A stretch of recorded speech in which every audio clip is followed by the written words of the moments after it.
Okay, let's unpack this. Today, we're taking a deep dive into something you've probably never given much thought to: bone meal. Right. Sounds incredibly niche, doesn't it? It really does. But what if I told you this? This humble product, basically just ground up animal bones, is actually a surprisingly powerful force. It's behind some of the biggest global trends right now. Yeah, things like the explosion in organic farming and that whole worldwide push for sustainable animal nutrition. Exactly. It's kind of a foundational input, quietly shaping our food systems. And what's really fascinating here, I think, is how something so basic becomes, well, so indispensable. How so?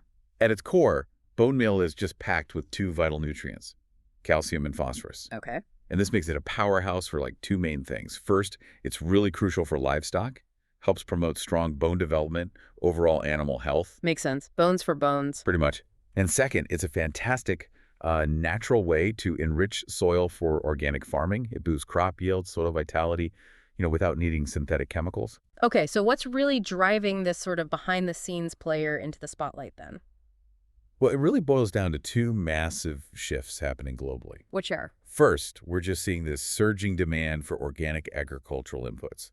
More consumers want organically grown food. Right? That's everywhere. And at the same time, there's this growing pressure for sustainable animal nutrition. Think environmental concerns, ethical farming practices. Ah, okay. So bone meal kind of sits right at the intersection of those two big trends. Exactly. And if we look at the bigger picture, the numbers really underline how important it is. Let's talk numbers. So back in 2021, the global bone meal market was valued at just over $108 million. Okay. For what seems like such a specific product, that's actually pretty substantial. It is. And here's where it gets really interesting for you listening. Right. This isn't just a static market, right? It's growing. Significantly. Our sources projected to grow to roughly $136 million by 2025. Okay, decent jump in a few years. And then it keeps going, soaring to over 214 million by 2033. Wow. So what's the growth rate look like? That's a compound annual growth rate, the CAGR, of almost 6%, Yeah. 5.871% to be precise, for that 2025 to 2033 period. Nearly 6% a year. That's a clear indicator of sustained, really robust demand. Definitely.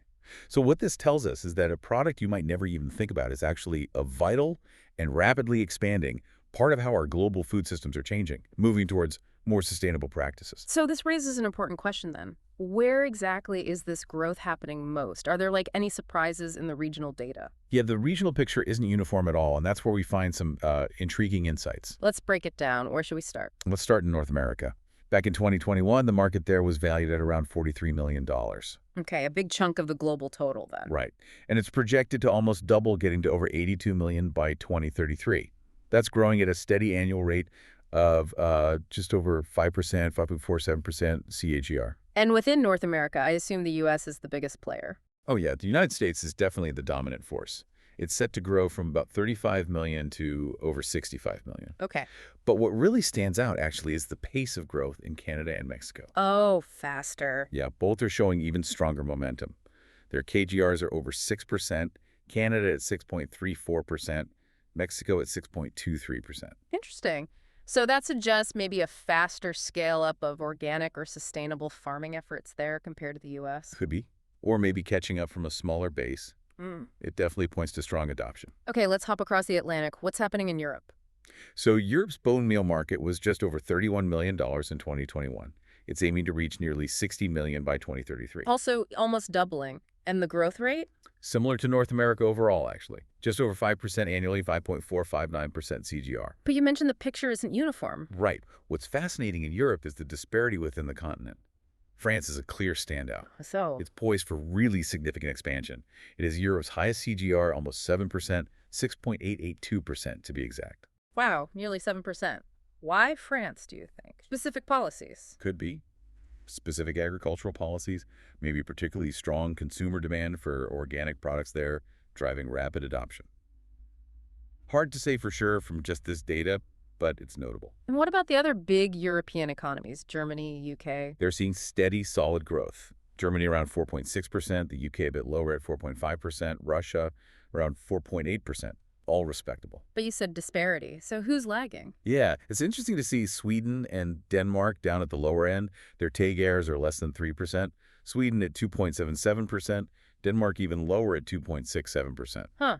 That really highlights how local factors can play a big role, doesn't it? Even for something fundamental like bone meal. Absolutely, whether it's regulations, established farming practices, maybe even dietary shifts influencing livestock numbers, Hmm. lots of potential reasons. Okay, so North America and Europe showing solid, if varied, growth. Where's the real acceleration happening? Right. If we connect this to the bigger picture globally, Asia-Pacific really emerges as the powerhouse region. The powerhouse. How so? This region boasts the highest overall regional growth rate.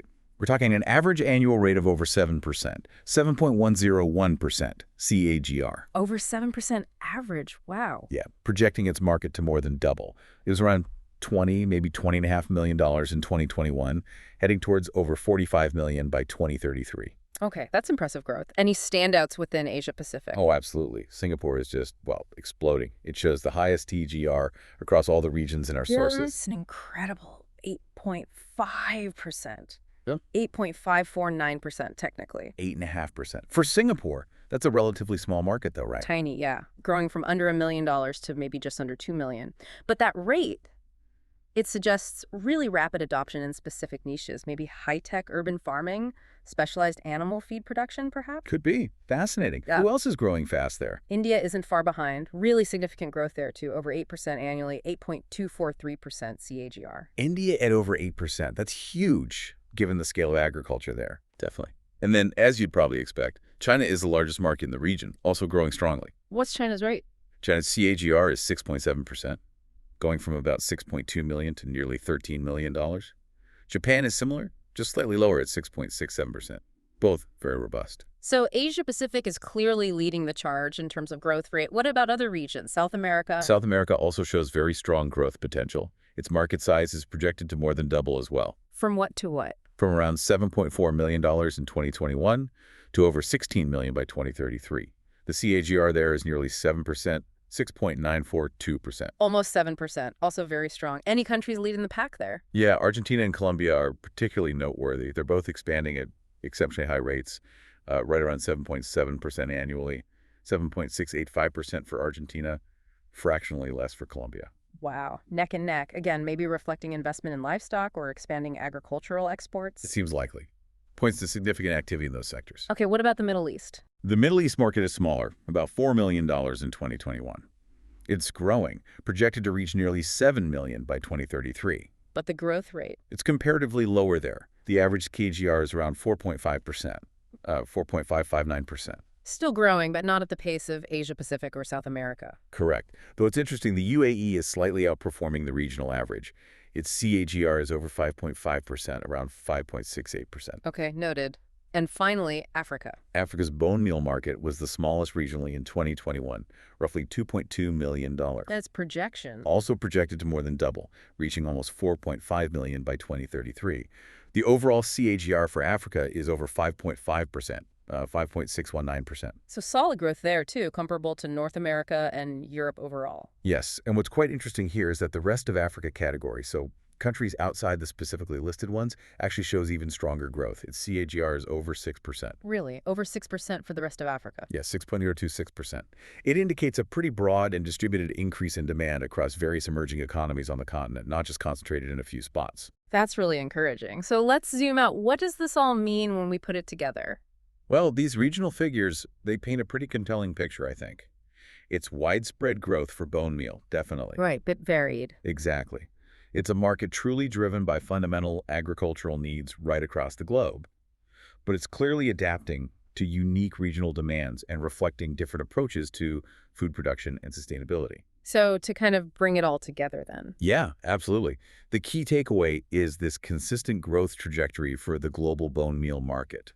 It really underscores its essential role, even though it's often overlooked in global agriculture and animal welfare. It's not just growing, it's actually a crucial piece of that bigger shift we talked about. Exactly, a crucial component of the ongoing global shift towards more organic and sustainable practices in how we produce food. It's moving silently, but surely, beneath the surface of the big headlines. It really makes you think, doesn't it? This whole deep dive into bone meal. It highlights how looking at these seemingly mundane or kind of niche industries can actually reveal really significant global trends, and economic shifts. I mean, basic inputs like bone meal, they're foundational, right? Right. Foundational to complex systems like our entire food production chain and that critical drive towards sustainable development. That's a great way to put it. They're the building blocks. Yeah. So maybe the final thought for you listening is to consider this interconnectedness of global markets. Remember that sometimes the most profound insights, well, they come from looking closely at what's right under our feet. Literally, in this case. Literally. How many other seemingly small or niche industries are out there, not just growing, but quietly underpinning these major global movements and transformations? They're just waiting for us to, uncover their story. At first glance, bone meal might sound like a relic from old-fashioned farming, maybe something your great-grandpa muttered about. Right, something from way back when. Exactly. But don't be fooled, because it's actually powering everything from organic vegetable gardens in California all the way to sustainable aquaculture farms in Southeast Asia. High range. It really is. So today, we're going to dive deep into how this centuries-old byproduct is making a surprising comeback. We'll explore what's really driving its rise, the challenges it faces, and where it seems to be headed next. Yeah, it's quite fascinating, isn't it? How something so seemingly basic, so fundamental, has become a truly strategic ingredient. Oh. And across incredibly diverse industries, too. Strategic ingredient. I like that. Well, it is. We'll show you why bone meal is, frankly, more relevant than ever. Yeah. And we need to connect it to the bigger picture of sustainability and, modern demands, especially as we're all seeking more natural and circular solutions. That's the perfect setup. So, okay, how did this old dog learn new tricks? How did it stage such an impressive comeback? Well, it's a story rooted in some surprising shifts, really, in both farming and our food systems. Okay, one of the biggest growth engines we're seeing is the rising demand for organic fertilizers, right? Absolutely. That's a huge driver. As more farmers and even governments shift away from synthetic inputs, bone meal's popping up as this powerful natural alternative.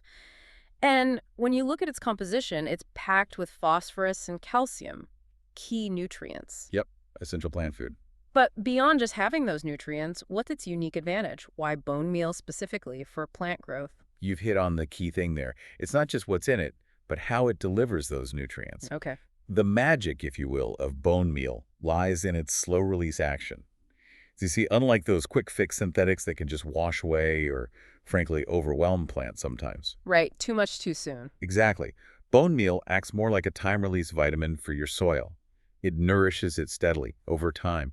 And this is absolutely critical for sustainability because it's clean. It doesn't leach harmful chemicals into the groundwater.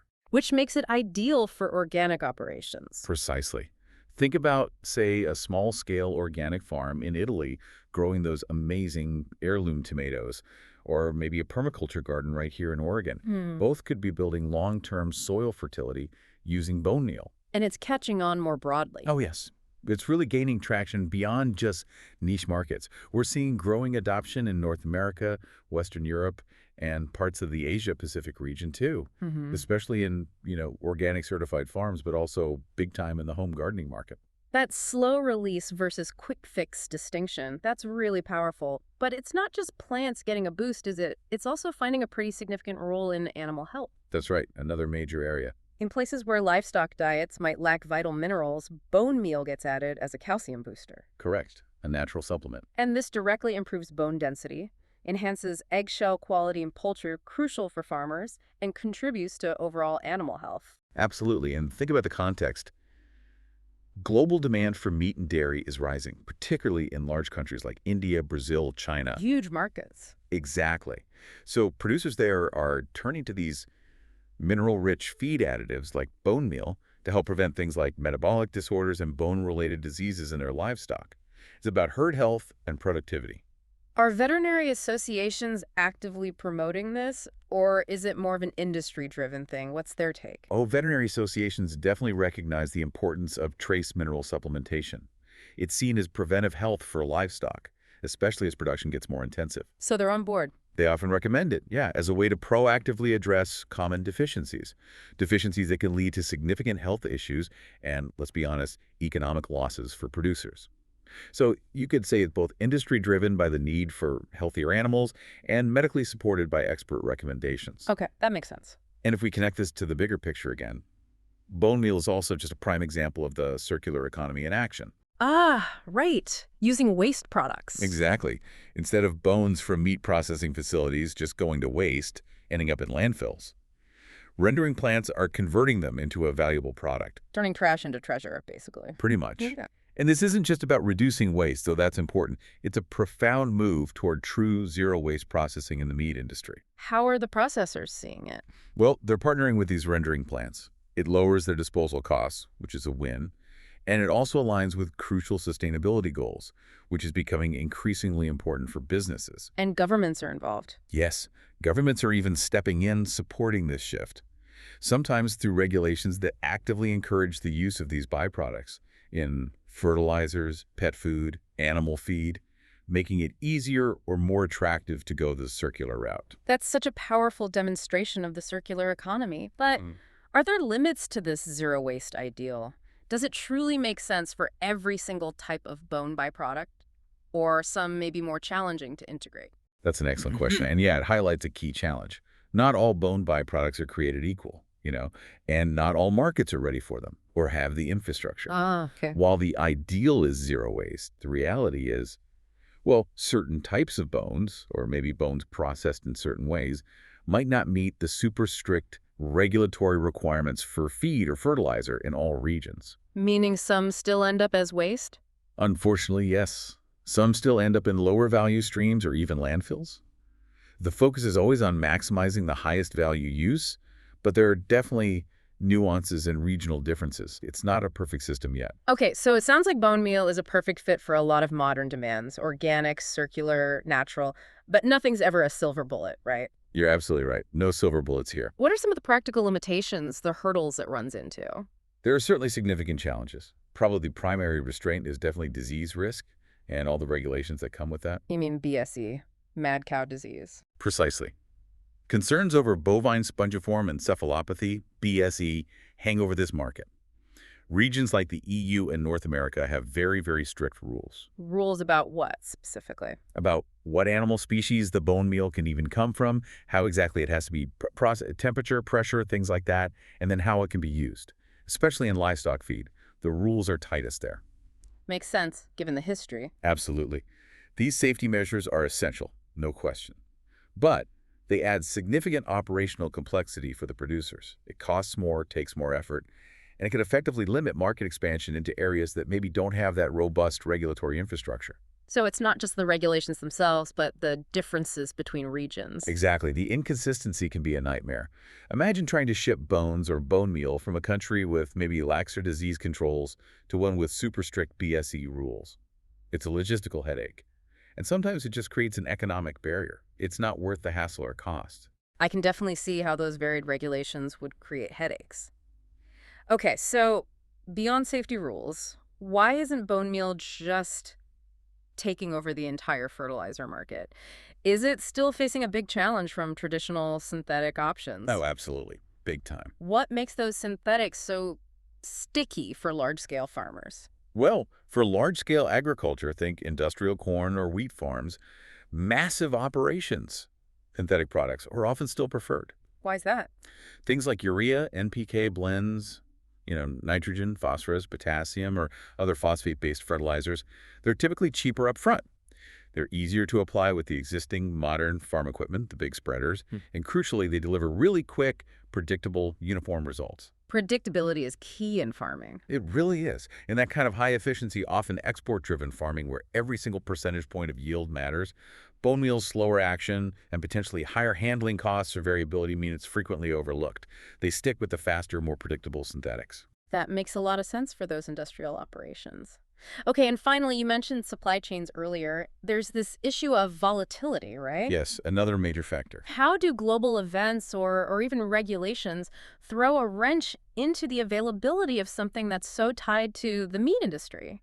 Well, the availability of bone meal is, as you said, tightly linked to the meat processing industry. Simple as that. So if meat processing slows down... The bone supply drops. Yeah. Exactly. When that system slows down, maybe due to Animal disease outbreaks like avian flu or African swine fever or trade restrictions between countries, or even a global pandemic like we saw with COVID-19, the availability of bones just plummets. We saw how hard meat plants were hit during COVID. We certainly did. And that ripple effect directly impacted fertilizer producers, pet food makers, anyone relying on these animal byproducts. And one surprising aspect here is how varied import-export regulations on the animal waste materials themselves can cause trouble. Even on the raw bones. Yes. Between different countries, the rules can be wildly different. This causes significant price fluctuations sometimes, unexpected delivery delays. Yeah. It just adds another layer of complexity and risk to the whole supply chain. So these aren't just minor bureaucratic hurdles. Not at all. They can genuinely create economic borders for bone meal. They can force processors to either find purely local solutions, which might not be feasible, or incur massive costs just to meet export standards for certain markets. And that can make the final product uncompetitive on price. Wow. That really highlights the interconnectedness and the fragility sometimes of these global supply chains.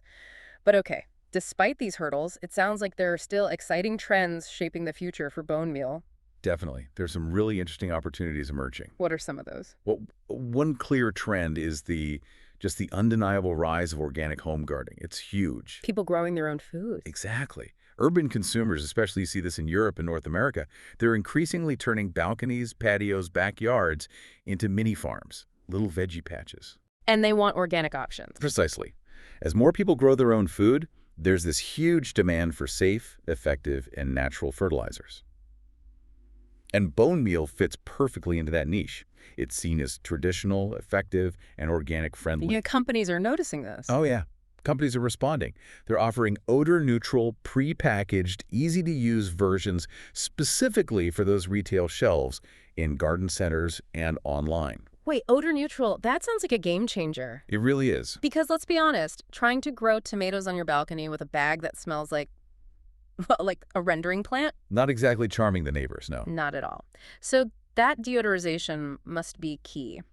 Are they adapting the product in other ways for that retail market, beyond just the smell? Absolutely. The deodorization is critical for consumer acceptance, like you said. But yes, they're also focusing on smaller package sizes, maybe 2-pound bags instead of 50. Often compostable bags now, too. Yeah. Clear usage instructions for beginners.